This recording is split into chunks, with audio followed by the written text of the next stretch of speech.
Video aprenderás a caracterizar la variable cuantitativa continua.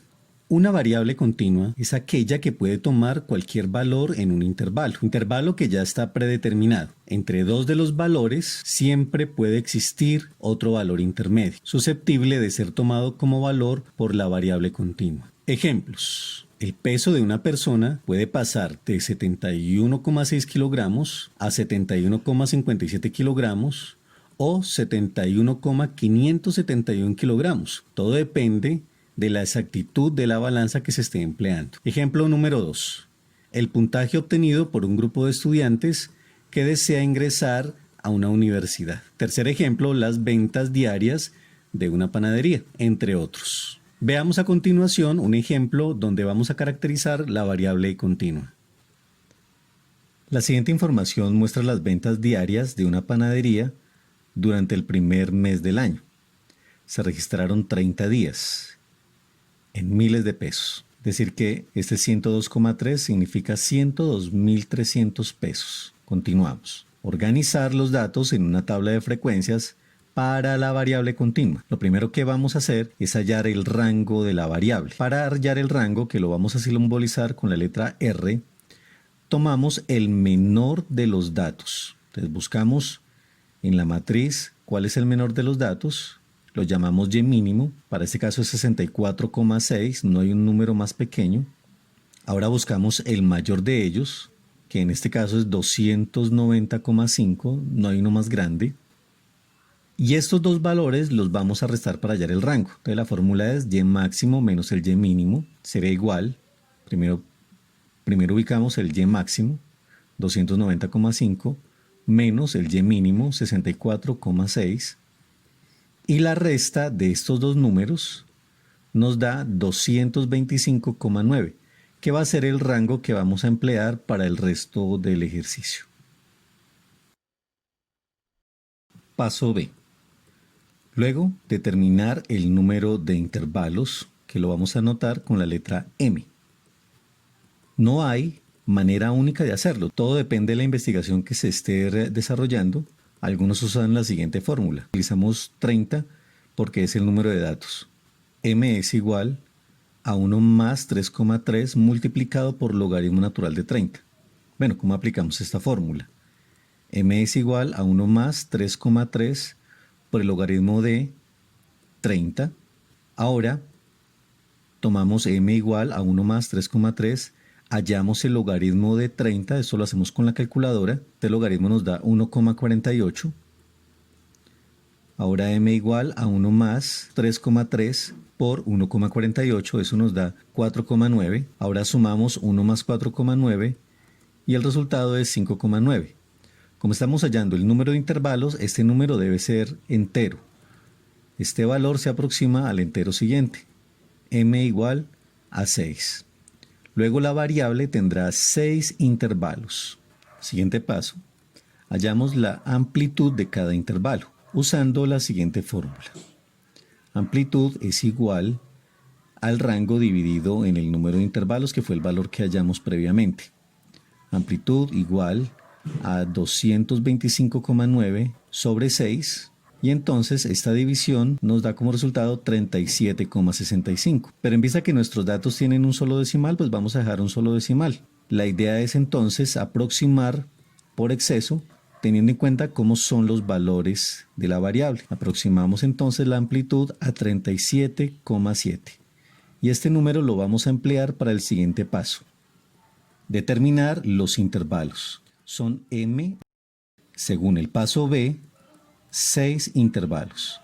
Bueno, los vamos a organizar en una tabla. Utilizamos una columna para hallar el límite inferior, otra para el límite superior y otra para colocar el intervalo. Bueno, vamos a hallar entonces el primer intervalo. Tomamos el y mínimo, que sería el y sub 1, para hallar el y sub 2. ¿Cómo hallamos y sub 2? Tomamos el y mínimo, le sumamos la amplitud, que fue el valor que hallamos anteriormente, al y mínimo, entonces le sumamos la amplitud igual a 102,3. Armamos el intervalo, entonces tomamos como límite inferior 64,6 y como límite superior 102,3. Bueno, ahora hallamos el límite inferior y el límite superior del segundo intervalo. El límite inferior lo llamamos y sub 2, que es igual a 102,3, que fue el que ya habíamos hallado antes.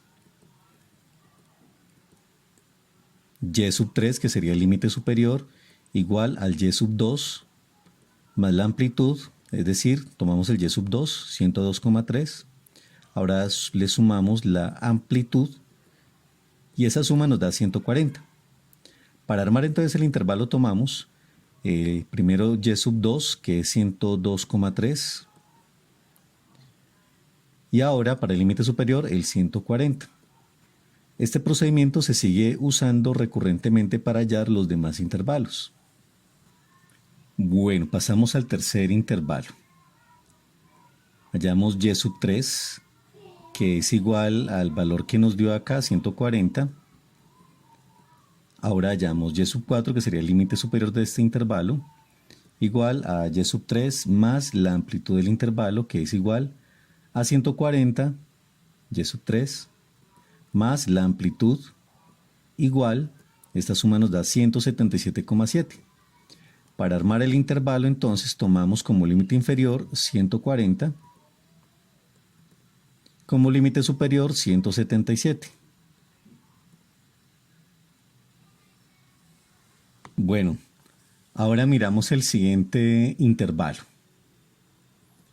Hallamos y4, que sería el límite inferior del intervalo, que realmente es este valor que está aquí señalado. Ya lo habíamos hallado, 177,7. Y5, y4 más la amplitud, es decir, 177,7 más la amplitud igual a 215,4. Y el intervalo entonces nos quedaría 177,7, este valor. Ese sería el límite inferior y el límite superior sería 215,4.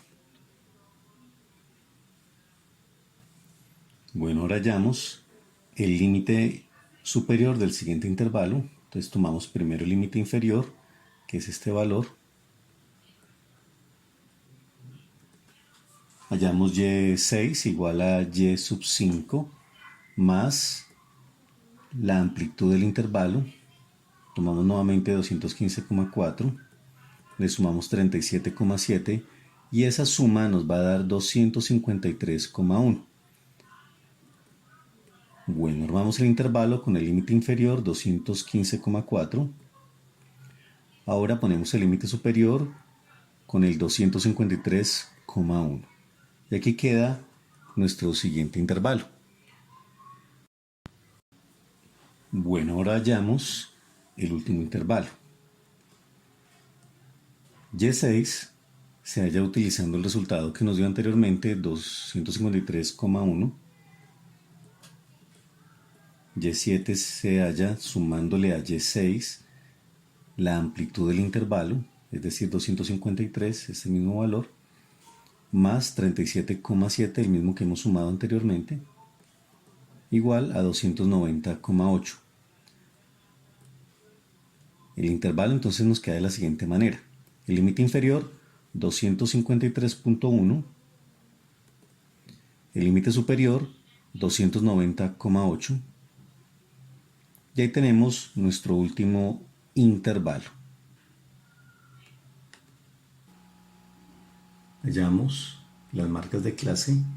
Para ello usamos la fórmula x sub i igual a y sub i más y sub i más 1 dividido en 2. Estos valores que aparecen ahí son los límites en cada intervalo, el límite inferior y el límite superior. Nuestra primera marca de clase x sub i entonces se halla sumando el y sub 1 más el y sub 2 dividido en 2. Para nuestro caso pues miraríamos el primer intervalo, el límite inferior sería 64,6 más 102,3 y ese resultado lo dividimos en 2. Entonces la suma nos da 166,9 dividido en 2, 83,45. Continuamos de esta manera con los demás intervalos. La segunda marca de clase la hallamos entonces dividiendo el y sub 2 más y sub 3 dividido en 2. Sería 102,3 más 140 dividido en 2 igual, la suma nos da 242,3 dividido en 2, 121,15. La tercera marca de clase, y sub 3 más y sub 4 dividido en 2 igual a 140 más 177,7 dividido en 2 igual a 317,7 dividido en 2, y esta división nos da 158,85. La cuarta marca de clase, seguimos con el mismo procedimiento, y sub 4 más y sub 5 dividido en 2 igual a 177,7 más 215,4 dividido en 2 igual a 393,1 dividido en 2. Entonces la cuarta marca de clase es 196,55. Quinta marca de clase, y sub 5 más y sub 6 dividido en 2, 215,4 más 253,1 dividido en 2. La suma nos da 468,5 dividido en 2 y la división 234,25. La sexta marca de clase se hallaría sumando y sub 6 más y sub 7 dividido en 2, en este caso sería 253,1 más 290,8 dividido en 2, igual 543,9 es la suma, y al dividirlo en 2 nos da 271,95. Hallamos las frecuencias absolutas n sub i, contando los valores que en la variable se encuentran en cada intervalo. Tengan en cuenta que los valores que son límites superiores no se cuentan en ese intervalo, sino en el siguiente, en el que son límites inferiores. Es decir, aquí tenemos nuevamente la matriz de valores y empecemos a contar. En el primer intervalo vamos a utilizar el color celeste para marcar los valores de la matriz que se encuentran en este intervalo. Repito nuevamente que este valor no se tiene en cuenta acá si se llega a encontrar, sino que pasaría a contarse en el siguiente intervalo. Veamos, tenemos 2, 3, 4, 5, 6, 7 valores. En el segundo intervalo vamos a tomar este color para marcar los valores que se encuentran en este intervalo, de 102,3 hasta 140, pero recuerden que si encontramos el 140, lo contamos para el siguiente intervalo. En este caso pues encontramos aquí el 102,3 que no se contó en este intervalo, pero que ahora sí se debe contar. Tenemos entonces 1, 2, 3, 4, 5 valores. En el tercer intervalo hay 3 valores. En el cuarto usamos el color verde, contamos 2, 4, 5, 6, 7 valores. En el quinto intervalo contamos el 230,4 que está en este intervalo, 1, 2, 3, 4, 5, 6 y 7 valores. Y en el último intervalo contamos solamente un valor. Pasamos ahora a llenar la siguiente tabla. Ponemos una columna para los intervalos, otra columna para las marcas de clase, otra columna para las frecuencias absolutas, para las frecuencias relativas, para los porcentajes, para las frecuencias absolutas acumuladas, para las frecuencias relativas acumuladas y para los porcentajes acumulados. Primero ubicamos cada uno de los intervalos que obtuvimos, luego las marcas de clase, luego las frecuencias absolutas. Seguimos con las frecuencias relativas. No hay que olvidar que para hallar las frecuencias relativas lo que hacemos es dividir cada uno de las frecuencias absolutas entre el total de datos. Tenemos que el primero sería 0,233, luego dividimos 5 entre 30, eso nos da 0,167, luego dividimos 3 entre 30, luego 7 en 30, nuevamente 7 en 30 y por último 1 dividido en 30. Los porcentajes se hallan multiplicando este valor obtenido por 100. Entonces aquí tenemos 23,3, 17,7, 10, 23,3, nuevamente 23,3 y por último 3,33. No olvidemos que la suma de los resultados de esta columna nos tiene que dar 1. La suma de estos resultados nos tiene que dar aproximadamente 100 o 100 en el mejor de los casos. Las frecuencias absolutas acumuladas se hallan acumulando las frecuencias absolutas. Entonces primero tenemos este 7, luego sumamos 7 más 5, luego sumamos 7 más 5 más 3, luego sumamos estas 4 de acá, luego sumamos hasta este 7, luego toda la columna y el valor que nos va a dar debe coincidir con el total de los datos. Y no olvidemos que las frecuencias relativas acumuladas se hallan sumando respectivamente cada uno de los valores que están en esta columna. Empecemos. Primero es 0,233, luego sumamos estos dos, la siguiente es la suma de estos tres, seguimos sumando. Bueno, y al final nos tiene que dar 1, o aproximadamente 1. Lo que pasa es que no siempre da 1 porque depende de cómo nos hayan quedado las aproximaciones en esos decimales. Por último, el porcentaje acumulado, que lo podemos obtener de dos maneras, multiplicando estos acumulados por 100 o sumando los porcentajes, acumulándolos. Voy a multiplicar este por 100. El primero nos da 23,3, luego multiplicamos este por 100, nos da 40, el siguiente nos da 50, 0,73% nos da 73,3, luego 96,7 y por último nos da el 100%. De aquí ya podemos hacer entonces algunas inferencias. Por ejemplo, que hay 5 días en que hubo ventas entre 102.300 y 140.000. Recuerden que estos datos están en miles de pesos.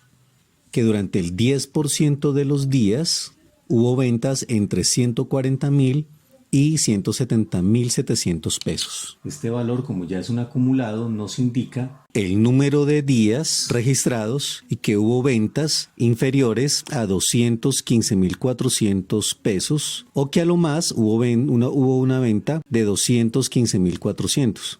O también se puede decir que las ventas estuvieron que durante 22 días del mes hubo ventas entre 64.600 y 215.400. Este valor nos indica que durante el 50% de los días hubo ventas entre 64.600 y 177.700. O lo que es lo mismo, las ventas fueron a lo sumo de 177.700 pesos.